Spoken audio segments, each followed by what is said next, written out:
The most recent events in Ukraine are being closely followed by everyone across the. Everyone hopes that Ukraine will prevail and that Putin will no longer pose a threat to the rest of the globe. What exactly took place up front then? Joe Biden, the President of the United States, recently traveled to Kiev, the capital city of Ukraine. Biden conveyed to President Volodymyr Zelensky the news that he will remain with the Washington administration to the very. On his trip to Ukraine, President Biden of the United States made an announcement that the country would get new weapons and ammunition valued at 500 million artillery rounds. Anti-tank ammunition and anti-air-attack alarm systems are a few examples of the types of armaments that Biden has pledged to provide. In addition to this, the President of the United States guaranteed that Russia would face a number of new penalties. On his Telegram page, the President of Ukraine Volodymyr Zelensky shared video of the moment. He shook hands with President of the United States, Joe Biden, who was in Ukraine, to send a powerful message of support to the Ukrainian government. During his visit, Zelensky said, "Joe Biden, welcome to Kiev. Your visit is a very important expression of support for all of the people in Ukraine, and we very much appreciate." In a statement, President Joe Biden stated that the purpose of his trip to Kiev was to reaffirm our unshakable commitment to Ukraine's democracy, sovereignty, and territorial integrity. When Vladimir Putin began his invasion of Ukraine around a year ago, he believed that Ukraine was weak and that the West was split.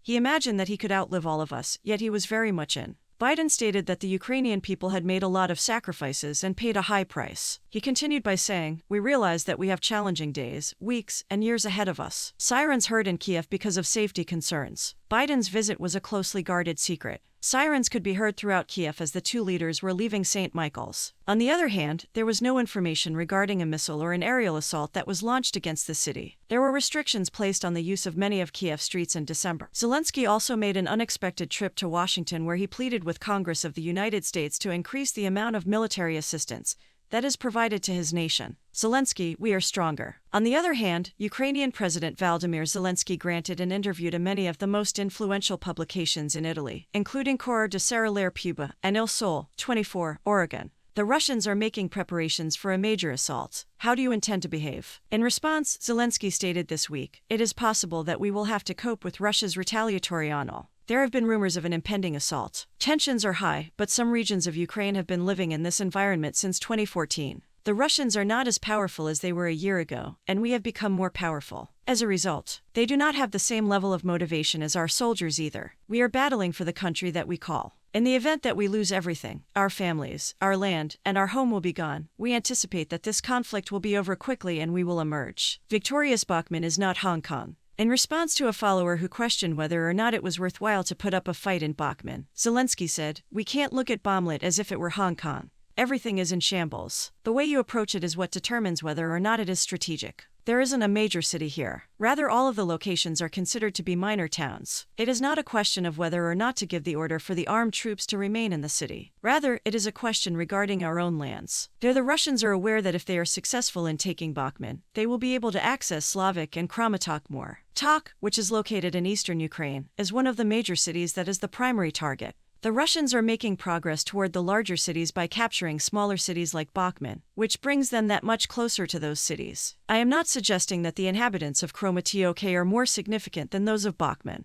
Nonetheless, every tiny city that we lose is a step forward for the Russians who are attempting to take the borders of the administrative districts of Dansk and Luhansk. Because of this, Bakhmut puts up such a strong fight. We count on your complete Cooper." Zelensky expressed his gratitude to Italy by saying, "We expect full cooperation from the European Union, and we are sure that we will become a member." Italy had provided them with an air defense system as well as artillery batteries, mostly due to the fact that we are cleaning up the corruption within. It was imperative that we maintain the support of the countries. We have quality vodkas in. Had Putin refrained from invading the Donbass's two independent republics, that would have been enough for him. It didn't happen this week. Silvio Berlusconi, the leader of Italy's ruling partner, Forza Party, said something to the effect that he finds the behavior of this guy to be extremely unfavorable. Zelensky responded to Berlusconi's claim that they had previously exchanged gifts of vodka and champagne with Russian President Vladimir Putin by saying, "I don't know him Berlusconi personally, but maybe I should send him something." Zelensky was referring to Berlusconi's statement that they had previously exchanged gifts of vodka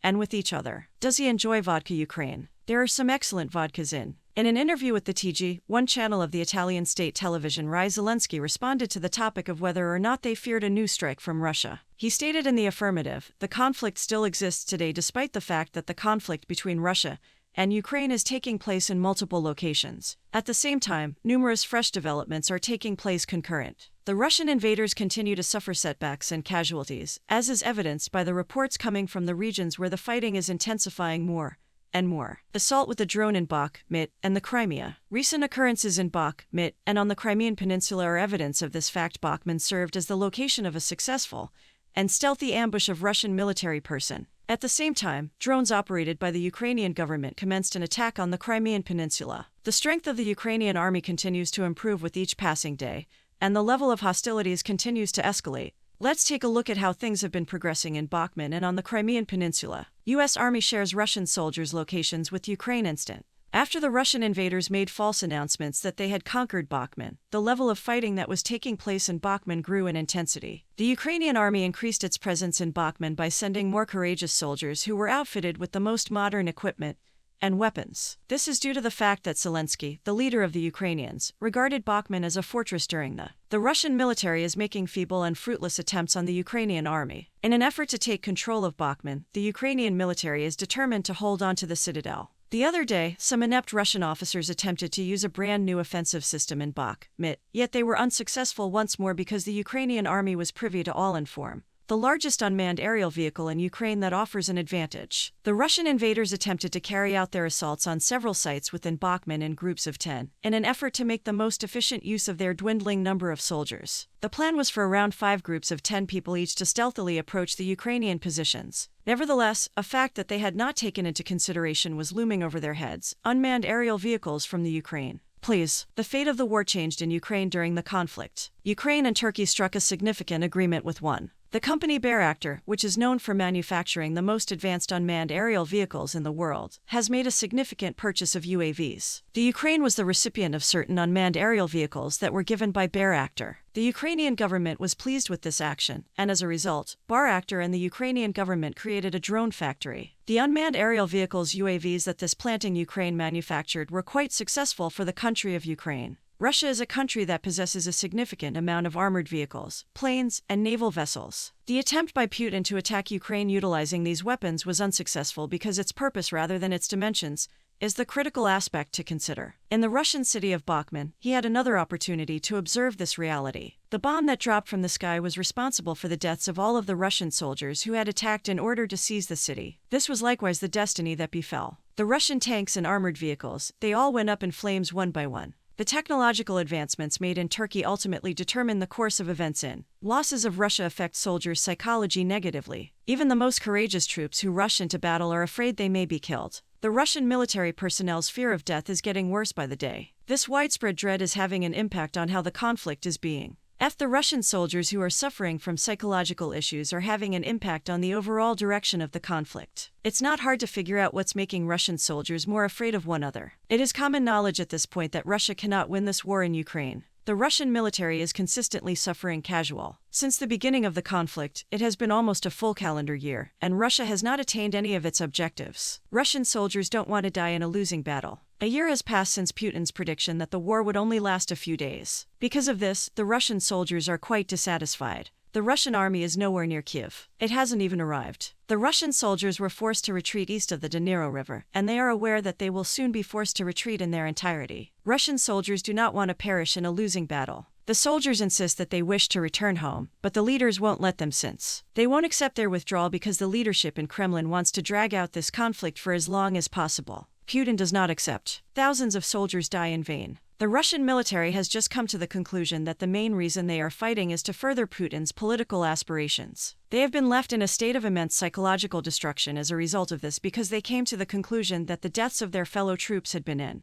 A fresh report on casualties sustained by the Russian armed forces was just released today by the Ukrainian Ministry of Defense. This estimate indicates that 10 Russian servicemen have been killed in just the past 24 hours alone in the country's armed forces. Since the commencement of the conflict, the Russian army has suffered a loss of life equivalent to 14227 total soldier. The Russian soldiers have suffered greatly as a result of this enormous number. Every single member of the Russian armed forces has personally witnessed the deaths of hundreds of their fellow soldiers. It is impossible to estimate how many soldiers have been hurt or injured in this conflict. Several of the Soviet soldiers who are still alive today have narrowly escaped death on multiple occasions. It is common knowledge that these service members have experienced severe psychological trauma as a result of their service. But will this destruction have any impact on the war? A swarm of unmanned aerial vehicles have successfully lifted off. There are a significant number of unmanned aerial vehicle units that are assigned to the Ukrainian army in the city of Bach. Some of these soldiers are experts in the use of drones who hail from other nations and have relocated to Ukraine. These soldiers' mission is to stop relief convoys and Russian reinforcements from entering the city of Bakhmut.